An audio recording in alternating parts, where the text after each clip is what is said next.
Hello, friends, and welcome to the Exams Made Simple. And we are back again with the Hindu Complete Newspaper Analysis for 2nd of May 2023. 2 मई 2023 का the Hindu newspaper analysis देखेंगे।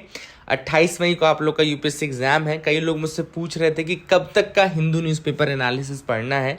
मैं आपसे बस इतनी request करता हूँ कि 15 से 20 मिनट का जो वीडियो है वो आप देख लें, क्योंकि डेली ऐसा कोई ना कोई चीज़ तो आती है। डेली जो टॉपिक्स हैं उसमें मैं सिर्फ आपको न्यूज़ तो बता नहीं रहा हूँ, आपको स्टैटिक भी बता रहा हूँ। और स्टैटिक का जो पोर्शन है वो आपका एक तरीके से रिवीजन ही होगा। जैसे आज आप देखेंगे कि 2-3 ऑर्गेनाइजेशन हम देखेंगे, वो आपका एग्जाम पूछ सकता है यूपीएससी।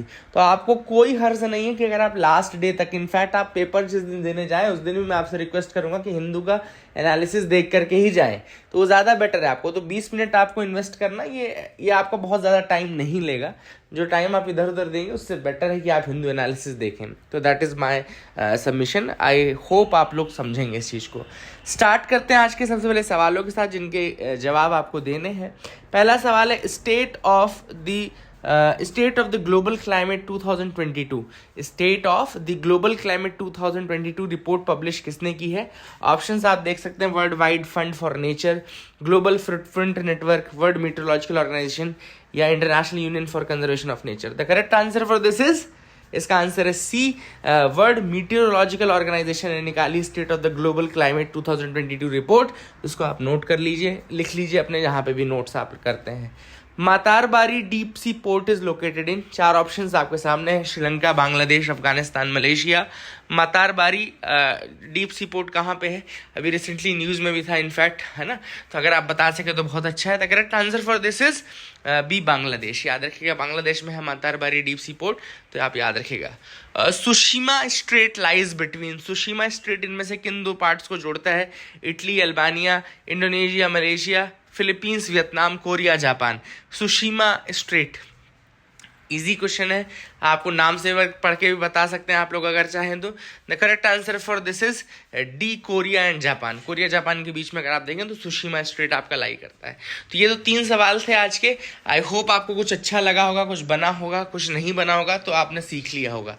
आगे मूव करते हैं, न्यूज़ एनालिसिस पार्ट में आते हैं। पहली जो न्यूज़ है वो है Dimasa national liberation army has recently signed a piece agreement with the Assam government and the centre. तो दिमासा नेशनल लिबरेशन आर्मी जो है उसने पीस एग्रीमेंट साइन किया है असम गवर्नमेंट और सेंटर के साथ। तो दिमासा नेशनल लिबरेशन आर्मी है क्या चीज़? तो दिमासा नेशनल लिबरेशन आर्मी जो है it's a insurgent group which is operating mostly in Assam's Dima Hasao district. तो असम का एक डिस्ट्रिक्ट है दीमा हसाओ डिस्ट्रिक्ट, वहीं पे एक इंसर्जेंट ग्रुप के रूप में काम करता है।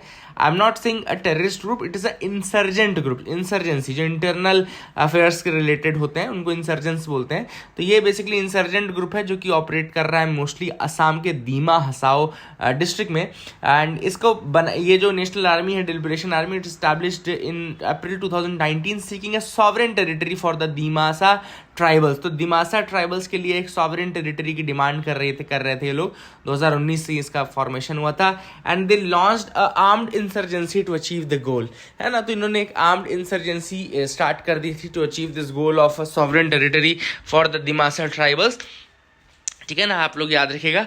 तो अभी इन्होंने Dima Hasao peace pact sign किया है, Dima Hasao peace pact. Dima Hasao is the district of Assam and ये Dimasa tribals are the tribal people who are living there. ठीक है ना, तो I hope you will remember that as well. And इसमें बहुत सारी चीज़ें हैं कि जैसे दिमासा ट्राइबल एरियाज़ के डेवलपमेंट के लिए centre and state government 500 crore रुपए लोकेट करेंगे।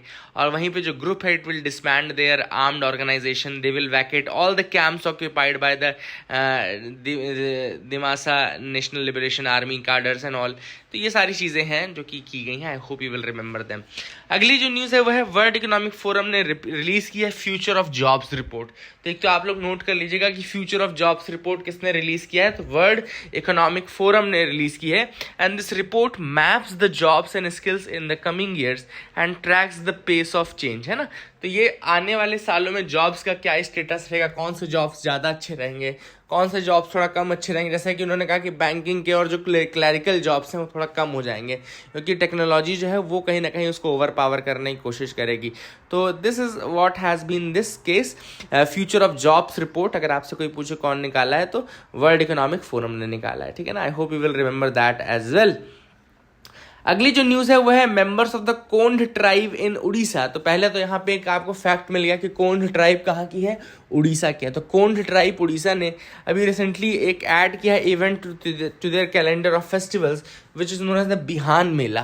तो अगर आप लोग इसको नोट कर लीजिए कि बिहान मेला कहाँ पे है, तो बिहान मेला आपका उड़ीसा में सेलिब्रेट होता है बाय द कोंड ट्राइब। याद रखिएगा, Kond tribe of Orissa celebrates this Bihan Mela. फिर से आप रिवाइज कर लीजिए इन चीज़ों को, है ना। Bihan Mela which celebrated by the Kond tribe of Orissa, ठीक है ना। अब इसको याद रखिएगा। And the farmers participate in the festivals from as many as 40 villages. बहुत सारे विलेजेस जो फार्मर्स हैं they participate in this event. तो आप लोग इसको याद रख सकते हैं। Women are at the helm of the festival. They carefully collect the seeds of the indigenous varieties and store them in the earthen pots. उसका सेलिब्रेशन कुछ इस तरीके से होता है, सीड्स कलेक्ट करती हैं विमेन, फिर उसको स्टोर कर दी हैं अर्दन पॉट्स में ऑल, ठीक है ना। I hope you got clarity. आगे मूव करते हैं। After Bihar Orissa begins the survey of OBC castes. तो यहाँ पे उड़ीसा गवर्नमेंट जो है बिहार के बाद दूसरा ऐसा गवर्नमेंट बन गया है which is surveying the people from the OBC यानी कि other backward classes belonging to 210 castes in the state to determine their social and educational status. तो वहाँ पे उनका सोशल और एजुकेशनल स्टेटस जानने के लिए जो सर्वे है, जो कास्ट सेंसस एक तरीके से जिसको हम बोलते हैं, वो स्टार्ट कर दिया है उड़ीसा गवर्नमेंट ने। तो याद रखिएगा, इंडिया का पहला स्टेट जिसने कास्ट सेंसस किया that was Bihar. And after Bihar now Orissa government has begun the survey of the people from the other backward classes belonging to 210 caste in order to understand their social and educational status, ठीक है ना। and Odisha is the second state in this regard। तो ये भी आप याद रख सकते हैं। Now the next news is Supreme Court says it can end wait for the consensual divorce। अब यहाँ पे देखो क्या होता है, नॉर्मली जब डाइवोर्स की प्रोसेस शुरू होती है तो उसमें 6 से लेकर के 18 महीने तक लगते हैं, ठीक है ना। 6 to 18 months it takes, nearly 6 to 18 months in order to complete that process। बहुत बार जाना पड़ता है ना जजेस के पास and all these things happen। अब now Supreme Court is saying that it can use its extraordinary power under Article 142 of the Constitution to grant divorce on the ground of irretrievable breakdown of marriage। तो supreme court का कहना है कि इर्रिट्रीवेबल breakdown of marriage के ground पे हम अगर चाहें तो आर्टिकल 142 का इस्तेमाल करके अपनी एक्स्ट्राऑर्डिनरी पावर जो है, आर्टिकल 142 क्या पावर देता है सुप्रीम कोर्ट को, to pass laws and decrees, है ना। यानी कि वो जो चीज़ आर्टिकल 142 के अंतर्गत बोलेंगे वो लॉ के बराबर वैल्यू रखेगा, वो लॉ या डिक्री के बराबर वैल्यू रखेगा और उसका उतना ही वैल्यू फोर्स रहेगा जितना लेजिस्लेशन से पास हुआ किसी डिक्री या लॉ का रहता है, ठीक है ना। तो 142 के अंतर्गत वो कंप्लीट जस्टिस करने के लिए कोई भी लॉ पास कर सकते हैं, है ना, सुप्रीम कोर्ट अगर चाहे तो। यहाँ पे उन्होंने कहा कि हम irretrievable breakdown of marriage, irretrievable breakdown of marriage का मतलब क्या होता है कि मतलब जिससे वापस नहीं आया जा सकता, एक ऐसी कंडीशन जिसमें डैमेज इतना हो चुका है कि now it is impossible to repair that damage. Irreparable या बोल सकते हैं irretrievable, irreparable, inevitable, separation is inevitable, है ना। तो ऐसे केसेस में, कंसेंशुअल डाइवोर्स के केस में ऑथर ने यहाँ पे, ये सुप्रीम कोर्ट ने कहा है कि we can pass that law, we can, they haven't yet but they can, अगर दे चाहें तो, है ना, ठीक है, याद रखिएगा। इसके अलावा यहाँ पे ये इंपॉर्टेंट चीज़ है कि सुप्रीम कोर्ट ने ये बोला कि हाँ ये चीज़ जो रहेगी कि ये मैटर ऑफ राइट नहीं है। This is a thing to understand that it is not a matter of right कि आप वहाँ पे एज अ कपल जाएं और आप बोलें कि भैया हम तो इरिट्रीवेबल हो चुके हैं, इरिपेयरेबल हो चुका है हमारा relation, now we want this. This is not a matter of right, rather than it's a discretion to be exercised with great caution। कहते हैं कोर्ट का डिस्क्रिशन रहेगा कि क्या उनको लगता है कि ये इरिट्रीवेबल है या इरिपेयरेबल है, तभी उनको ये ग्रांट करना है ना। अदरवाइज ऐसा तो कोई भी आके बोल देगा कि हाँ भाई इरिपेयरेबल है, जबकि है भी नहीं, है ना। तो ऑब्वियस सी बात है वहाँ पे यहाँ पे थोड़ा डिस्क्रिशन और ये बहुत ही कॉशन के साथ ये पावर यूज की जाएगी, ऐसा सुप्रीम कोर्ट का कहना है। अगला है in Karnataka BJP promises uniform civil code if elected. तो यहाँ पे कर्नाटका में उन्होंने बोला कि अगर हम पावर में आते हैं तो हम यूनिफॉर्म सिविल कोड लेकर के आएंगे। यूनिफॉर्म सिविल कोड आप सबको पता है कि रिस्पेक्टिव ऑफ योर रिलीजन, जो आपके नॉर्मल डोमेस्टिक लॉज हैं या मैरिज रिलेटेड लॉज हैं, इनहेरिटेंस रिलेटेड लॉज हैं, डाइवोर्स रिलेटेड लॉज हैं, वो आपके रिलीजन के बेसिस पे ना होकर के कॉमन कोड बनाया जाएगा यूनिफॉर्म सिविल कोड के अंतर्गत। यूनिफॉर्म सिविल कोड की बात आर्टिकल 44 अगर आप जानते हैं डीपीएसपी का, तो उसके अंदर की गई है। हालांकि आर्टिकल 37 भी आप जानते होंगे, जिसमें कि कॉन्स्टिट्यूशन कहता है कि डीपीएसपीज आर नॉन, मतलब कि उसको आप इन्फोर्स नहीं कर सकते, उसको आप जस्टिशिएबल नहीं कर सकते, they are non enforceable and non justiciable, article 37 कहता है। वहीं पे आर्टिकल 44 यूनिफॉर्म सिविल कोड की बात करता है। यूनिफॉर्म सिविल कोड से रिलेटेड कुछ केसेस भी इंपॉर्टेंट है, जैसे शाहबानो केस ऑफ 1985 हो गया आपका। इसके अलावा सरला मुदगल केस है 1995 का, which dealt with the issue of bigamy and conflict between the personal laws existing on matters of marriage and all। ठीक है, तो ये काफ़ी इंपॉर्टेंट इशूज़ हैं जो कि आप सब समझ चुके होंगे। आई होप यू गॉट क्लैरिटी। आगे मूव करते हैं, देखते हैं और क्या इंपॉर्टेंट न्यूज़ आर्टिकल्स हैं। अब यहाँ पे जो फोटोग्राफ दिख रहा है उसमें आपको नीचे उसका एक वाइल्ड लाइफ सेंचुरी का नाम लिखा है, तो बस उसकी लोकेशन देख लेते हैं। Pobitora wild life sanctuary. अगर आपसे कोई पूछे, आंख बंद करके एक बार बताने की कोशिश करो बिना देखे, है ना। तो पोबितोरा वाइल्ड लाइफ सेंचुरी जो है वो आपकी कहाँ पर है, वो आपके असम में है, ठीक है ना। तो Pobitora wild life sanctuary is in Assam. आगे मूव करते हैं, देखते हैं और क्या इंपॉर्टेंट न्यूज आर्टिकल्स है। यहाँ पे एक और है सिमलीपाल टाइगर रिजर्व। तो याद रखिएगा सिमलीपाल टाइगर रिजर्व कहाँ पर है, दिस इज इन उड़ीसा, ठीक है ना। सिमलीपाल कहाँ पर है, उड़ीसा, ठीक है। I hope you got clarity regarding that as well, ये भी आप याद रखिएगा। आगे मूव करते हैं, देखते हैं और क्या इंपॉर्टेंट न्यूज आर्टिकल्स है जिनके बारे में हमको डिस्कस करना है। तो यहाँ पे एडिटोरियल 1 है, the importance of constitutional punctuality. अभी सिंपल सा आर्टिकल है, बिल्कुल सिंपल शब्दों में आपको बता दूं क्या इशू उठाया गया है। द इशू इज दैट कि रिसेंटली तमिलनाडु लेजिस्लेटिव असेंबली ने पास किया है resolution seeking to provide for a time frame for governors to act on the bills passed by the state legislature. यहाँ पे तमिलनाडु में बहुत ज़्यादा प्रॉब्लम्स क्रिएट हुई थी बिकॉज ऑफ द गवर्नर। आप सबको पता है गवर्नर किसी बिल को असेंट ही नहीं दे रहा है, ना रिजेक्ट कर रहा है, ना रिसेंड कर रहा है, उसको होल्ड करके रखा है, पॉकेट वीटो का यूज़ कर रहा है बार बार, है ना। तो सिंपल सी बात यह है कि गवर्नर का इस तरीके से बिल को होल्ड करना सही नहीं है। ऑब्वियसली बात है, this is not good for the working of the state. Elected government जो है उसकी वर्किंग के लिए सही नहीं है। Therefore Tamil Nadu legislative assembly has passed a resolution in which they are seeking to provide a time frame for the governors to act on the bills passed by the state legislature। जो bills पास होंगे state legislature के, उसमें तुरंत act करें, ऐसा कोशिश करनी है ना। एंड जो तमिलनाडु के गवर्नर थे RN Ravi, he has withheld assent to as many as 13 bills passed by the Tamil Nadu legislative assembly. हालांकि यहाँ पे जो टर्म इन्होंने विदहेल्ड यूज कर लिया है, वैसे विदहेल्ड जब आप नॉर्मली पढ़ेंगे तो that is the bill dies on that situation, that is a sort of rejecting the bill, है ना। बट यहाँ पे वो पॉकेट वीटो के रेफरेंस में लिखा गया है, तो यहाँ पे एक क्लैरिटी रख लेना, है ना। तो that is a thing which is important. Now अब मैं थोड़ा सा आपको यहाँ पे ऑथर ने देखो केस आपको समझ में आ गया। यहाँ पे ऑथर ने बस ये बताया कि एक बार जब ओरिजिनल ड्राफ्ट आप पढ़ेंगे कॉन्स्टिट्यूशन का, तो उसमें ये था आर्टिकल 175 था 1949 में, है ना। जो आर्टिकल आप 200 पढ़ते हैं वो आर्टिकल 175 था। और तब ये था कि वहाँ पे एक वर्ड यूज किया गया था गवर्नर इन हिज डिस्क्रिशन, है ना।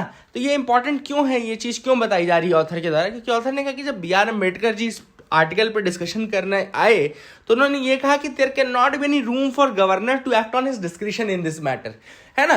तो ये चीज तो BR अम्बेडकर जी ने भी क्लियर की है कि governor can not act on his discretion on this matter, क्योंकि ऑब्वियस सी बात है जो गवर्नमेंट है वो इलेक्टेड गवर्नमेंट है, by the will of the people वो आई है ना। और ऐसे में अगर गवर्नर अपने विल से काम करने लगा, अपने डिस्क्रिशन से काम करने लगा, तो जो मतलब मैंडेट है पब्लिक का, उसकी कोई वैल्यू नहीं रह जाएगी। तो this is what has been raised by the author in this article. Second है Shamsher Singh and ANR versus State of Punjab case 1974 का, wherein it was held that the discretion of the governor is extremely limited and even in such rare cases shall act in a manner that is not detrimental to the interest of the state।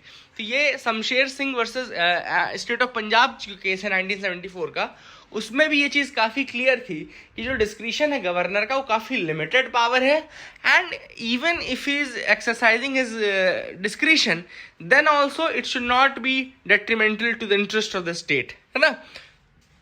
तो ये important चीज़ है, and ये चीज़ supreme court ने कई बार कही है कि governor should act on the aid and advice of the council of minister. तो ये तो चीज़ बहुत इंपॉर्टेंट है जो अंडरस्टैंड करनी है। एंड वही चीज़ ऑथर ने यहाँ पे उठाई है। अगला जो आर्टिकल है वो है the death of another Nehruvian idea. बहुत अच्छा आर्टिकल है। Now a few days before national science day, 28 फरवरी इस साल जो नेशनल साइंस डे था उसके कुछ दिन पहले एक ऑफिशियल प्रेस रिलीज आया था department of science and technology का, which cryptically announced the death of Vigyan Prasar, है ना। तो यहाँ पे ये दिनेश शर्मा जी का ये आर्टिकल है। इन्होंने ये कहा कि अभी रिसेंटली 28 फरवरी को नेशनल साइंस डे था, उसके कुछ दिन पहले डिपार्टमेंट ऑफ साइंस ने एक क्रिप्टिक अनाउंसमेंट किया विच announce the death of Vigyan प्रसार, which was an autonomous body under its preview, and it did not explain its decision to shut the agency, which is tasked with promoting scientific temper and enhancing public understanding of the science, ठीक है ना, through communication. तो विज्ञान प्रसार का काम क्या था? लोगों में साइंटिफिक टेम्पर डेवलप करना, इन्हेंस करना public understanding of science through communication, communication के माध्यम से लोगों के अंदर साइंस की चीज़ों को और ज़्यादा निखारना, ठीक है ना। But that is a thing has happened, Vigyan Prasar is now no more. And origin of Vigyan Prasar अगर ऑथर ने बात की तो उन्होंने कहा कि विज्ञान प्रसार started functioning in 1989, but it was a Nehruvian idea of science communication and scientific awareness which is tracing it self in the early days of independence, ठीक है ना। तो हालांकि ये विज्ञान प्रसार तो 1989 में स्टार्ट हुआ, लेकिन ये आइडिया नेहरूवियन था कि जिसमें science, scientific temper, scientific communication की बात की गई थी, ठीक है ना।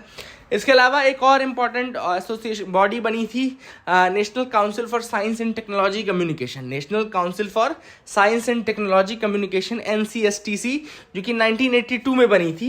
एंड इसने बहुत सारे voluntary groups and grass root science movement से स्टार्ट किए।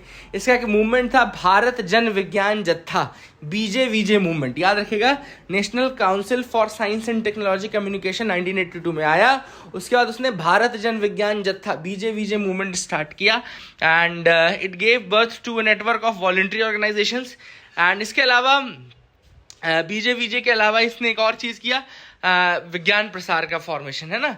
तो NCSTC एंड विज्ञान प्रसार फिर कॉमन उनका ड्राइविंग फोर्स था, एक व्यक्ति थे नरेंद्र के सहगल, एंड उनके बाद ये विज्ञान प्रसार भी काम करने लगा। विज्ञान प्रसार ने बहुत सारे प्रोग्राम्स स्टार्ट करवाए, जैसे कि विज्ञान निधि नाम का 13 पार्ट रेडियो सीरीज थी, भारत की छाप एक प्रोग्राम था, मानव का विकास एक प्रोग्राम था, क्यों और कैसे एक प्रोग्राम आता था। तो इन सब प्रोग्राम्स के माध्यम से विज्ञान प्रसार ने भी काफ़ी साइंस एंड टेक्नोलॉजी का प्रचार प्रसार किया। अब ऑथर ने कहा हालांकि अभी रिसेंटली जो है अगर आप देखें विज्ञान प्रसार को तो अपने मैंडेट से ये भटक चुका था।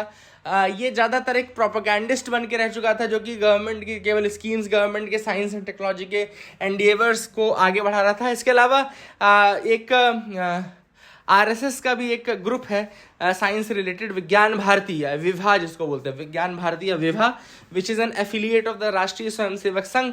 तो ऑब्वियस सी बात है, तो ये जो विज्ञान प्रसार है it also opened it's revolving door between agency and विज्ञान भारती, मतलब विज्ञान प्रसार और विज्ञान भारती के बीच में चीज़ों का एक्सचेंज होने लगा। तो इस तरह से उसका जो ओरिजिनल मैंडेट था वो ख़त्म हो गया था। तो इसका इसलिए ऑथर ने कहा कि कोई मतलब वैसे भी नहीं था उसका कि उसकी कोई बिल्डिंग रह जाएगी, नहीं, वो अपना जो मेन काम था साइंटिफिक टेम्पर को डेवलप करने का वो बंद कर चुका है। I hope you got clarity. आगे मूव करते हैं, देखते हैं और क्या इंपॉर्टेंट है। साइकेडेलिक सब्सटेंसेस का यहाँ पे नाम आया, तो साइकेडेलिक सब्सटेंसेस क्या होते हैं देख लेते हैं। Psychedelics are a group of drugs that alter the perception, mood and thought processing while a person is still clearly conscious। तो साइकेडेलिक एक ऐसे ग्रुप ऑफ ड्रग्स होते हैं जो कि इंसान के परसेप्शन को, मूड को एंड उसके थॉट प्रोसेस को बदल देते हैं।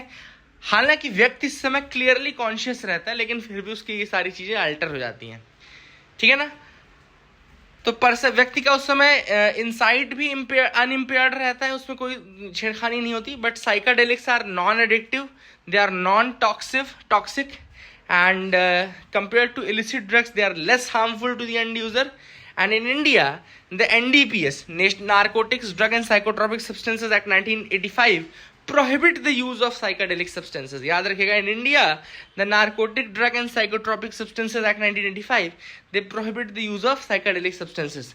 कीटामाइन एक dissociative anaesthetic with psychedelic properties है, is used under strict medical supervision for anaesthesia and treatment resistant depression. ठीक है ना, तो कीटामाइन एक एग्जांपल है जिसका स्ट्रिक्ट सुपरविजन में यूज होता है एनेस्थीसिया के समय और ट्रीटमेंट रेजिस्टेंट डिप्रेशन के केस में।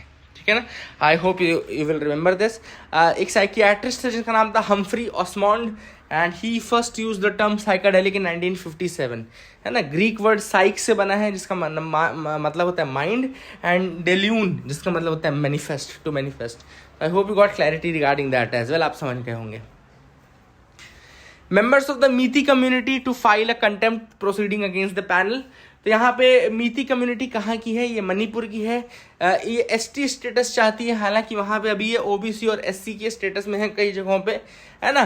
अब ये कह रहे हैं कि हम कंटेम्प्ट प्रोसीडिंग स्टार्ट करवाएंगे हिल एरिया कमेटी के against, HAC hill area committee जो है मणिपुर असेंबली की, उसके अगेंस्ट। हिल एरिया कमेटी कब बनी थी? 1972 में एक ऑर्डर के थ्रू बनी थी, एग्जीक्यूटिव ऑर्डर के थ्रू। और मीटी कम्युनिटी ने कहा है कि जब सुप्रीम कोर्ट ने ये कह दिया है, जब हाई कोर्ट ने ये कह दिया है सेंटर को एंड स्टेट गवर्नमेंट को कि मीती कम्युनिटी के इंक्लूजन के बारे में देखें शेड्यूल्ड ट्राइब्स के ग्रुप में, तो फिर HAC ऐसे कैसे बोल सकती है? ठीक है ना, कि हम उनको नहीं देंगे। तो ये सारी चीज़ें इशू उठ रही हैं and they are currently categorised as OBCs और SCs, Meitei community Manipur. I hope you will remember that fact as well. Inaugural ASEAN India maritime exercise in South China Sea from today. तो पहला स्टेप ले रहे हैं expanding India ASEAN military cooperation के रूप में, और मेडन एक्सरसाइज हो रही है एम, AIME, याद रखिएगा AIME यानी कि ASEAN India maritime exercise. It is set to begin on Tuesday with war games in South China Sea. South China Sea में स्टार्ट होगा ASEAN India maritime exercise AIME। इसके अलावा IMDEX 2023 याद रखिएगा, international maritime defence exhibition, international maritime defence exhibition भी start होगा।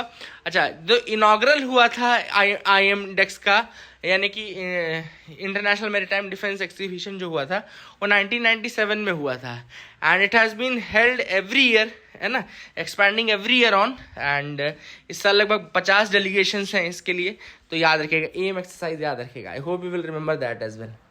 Uzbekistan president wins referendum to override the constitution. तो Uzbekistan अब अपने कॉन्स्टिट्यूशन को अमेंड करने वाला है बहुत जल्दी। अभी तक वहाँ के जो प्रेसिडेंट हैं उनके पास 2 टर्म का रहता है, तो now they are going to increase that to another 2 terms, 2 term और बढ़ाने वाले हैं, 4 टर्म्स करने वाले हैं। इसके अलावा उनका ये कहना था कि हम बहुत ज़्यादा फ्रीडम प्रोवाइड कर देंगे, है ना, तो इसीलिए ये रेफरेंडम पास भी हुआ है।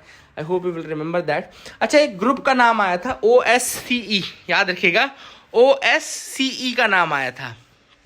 देखो यहाँ पे लिखा भी हुआ है, ये देखो यहाँ पे।